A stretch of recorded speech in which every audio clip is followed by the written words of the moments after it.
I sometimes think we've made caring for our dogs more complicated than it needs to be. We love them so much that we end up adding more and more supplements, treats, products, always in the hope of keeping them healthy. And I recently started wondering, what if it wasn't about adding, but about removing? Because in many cases, it's not what's missing from your dog's life that causes problems. It's what's in excess. Too many chemicals, too much processing, too much food, and far too many things we do automatically without asking whether they're really needed. Take something as simple as the bowls your dog eats and drinks from. Most people never think twice about them and quite often don't replace them throughout the dog's life. But plastic bowls, especially ones scratched or exposed to heat, can start to leach compounds into the food and water. Things like bisphenols and phthalates, which are used in plastics to make them more durable or flexible, have been shown to migrate out over time, particularly with wear and repeated washing. It's not something you'll notice day to day, but it's a constant low-level exposure. On top of that, plastic surfaces scratch easily, and those tiny grooves become a perfect place for bacteria to sit. Even with regular washing, it's difficult to fully clean them. And it's not just food bowls. We often forget about water bowls because, well, it's clean water, so we just top it up when it's empty without washing. But they can develop a biofilm, that slightly slimy layer you sometimes feel on the surface, which is essentially a buildup of bacteria. If it's not cleaned regularly, your dog is drinking from that all day. And then over months and years, that kind of exposure adds up. So reducing plastic use in your home and around your dog and switching to stainless steel or glass is such an easy win. They are more stable, less prone to harboring bacteria, and much easier to keep properly clean. And whichever material you use, getting into the habit of washing both food and water bowls daily makes a bigger difference than most people realize. Now let's talk about chemicals. This is where you need to question what you're being told, even by your vet. In recent years, we've normalized a blanket approach to parasite control and vaccination. Every dog, every month, every year, regardless of individual need. But every dog is different, and their care should reflect that. So if your dog isn't at risk, monthly worming might not make sense. And a simple fecal test can tell you whether treatment is actually needed. The same applies to vaccinations. Immunity doesn't just vanish over 12 months. You can ask your vet for a tighter test to check whether your dog is still protected before agreeing to another routine booster. And most likely your dog won't need one for years to come. So if in doubt, just check. With flea and tick prevention, think in terms of season and lifestyle rather than defaulting to year-round use. Some dogs generally need consistent protection, but many don't. And while chemical treatments have their place, especially in higher risk situations, if your dog's risk is low, maybe consider a gentler and more natural option that doesn't carry the same potential for neurological side effects. The same principle applies at home. Every day your dog is in close contact with your environment, your floors, your furniture, your cleaning products. They lick their paws, they lie on freshly mopped floors, they breathe in what you spray. What's easy to miss is that once a floor dries, it doesn't mean those substances disappear. What's left behind becomes part of the dust in your home and mix of detergent residues, fragrance compounds, and tiny particles from everything you bring in from outside. And that dust settles right where your dog lives, at their nose level. Furniture plays a role too. Sofas, carpets, and even dog beds can release compounds over time, especially when they're new.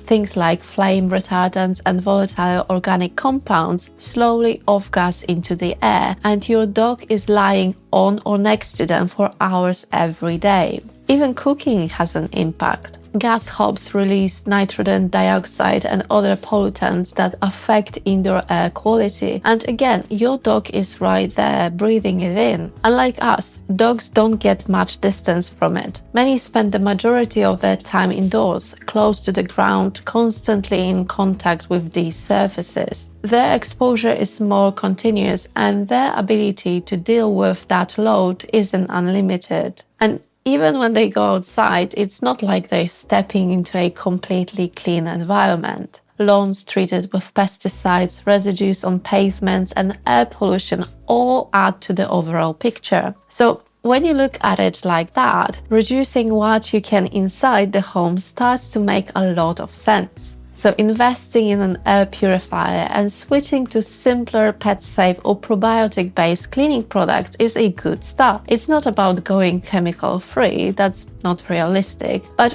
it is about being more intentional about when to use chemicals and when not. Because these small daily exposures are the ones that quietly add up over time.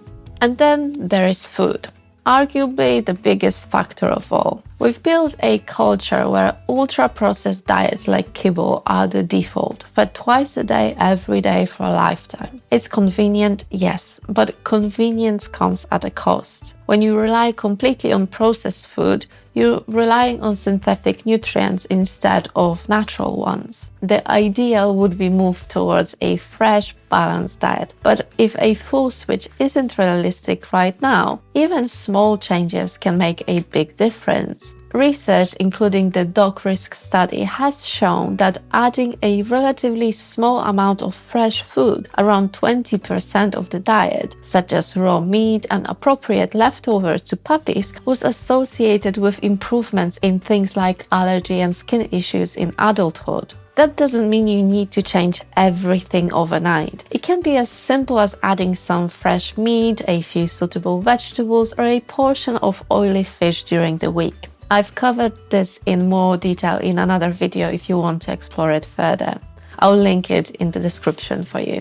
And while we're on food, let's talk quantity, because overfeeding is one of the most common, well-intentioned mistakes I see. The occasional extra treat, a slightly heaped scoop, but it all adds up.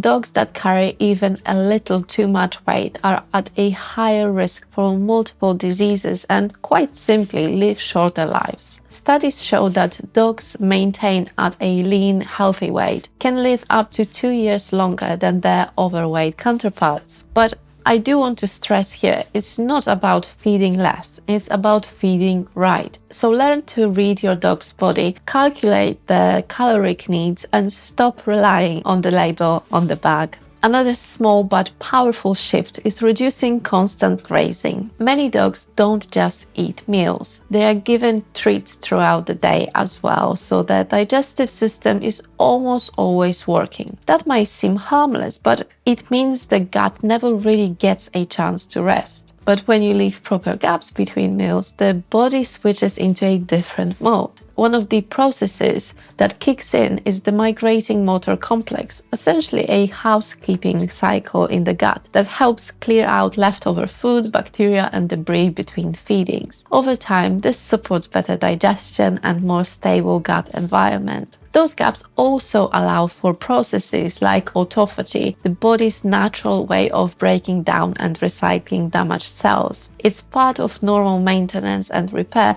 and it's much harder for that to happen when the body is constantly processing food. This is where time-restricted feeding comes in. Instead of spreading food across the entire day, you feed within a defined window, for example, 2 meals spaced apart 6 to 8 hours, and then allow a longer break overnight.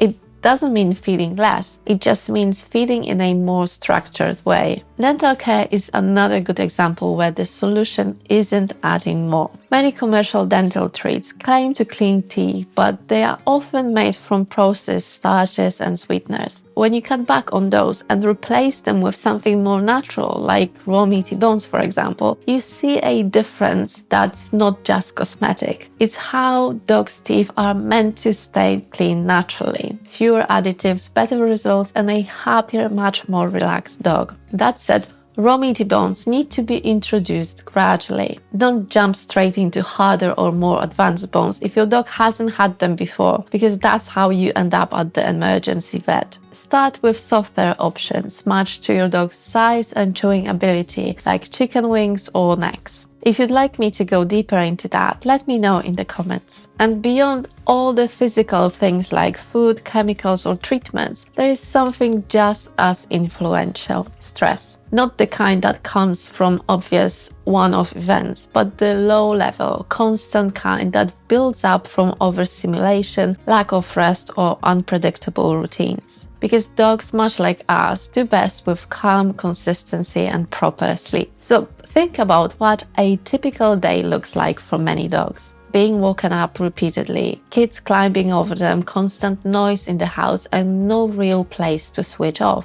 Or irregular routines, meals at different times each day, walks that happen randomly, lots of stimulation but not much structure. Even things like busy dog parks every day or constant interaction without proper downtime can keep them in that slightly heightened state. When that becomes the norm, it starts to affect how their bodies function, digestion, immune response, and even behavior. Reducing that background stress allows those systems to work the way they're supposed to. So sometimes it's about simple adjustments. If you have young children, make sure your dog has a place to rest without being disturbed. Keep feeding and walking times consistent so their day feels predictable. Balance stimulation with proper downtime. Not every walk has to be high energy and not every moment has to involve interaction. So when I talk about less is more, I don't mean to do less for your dog. I mean strip away the unnecessary so their body can do what it's designed to do. You don't have to change everything overnight. Just start with one adjustment. Swap the bowl.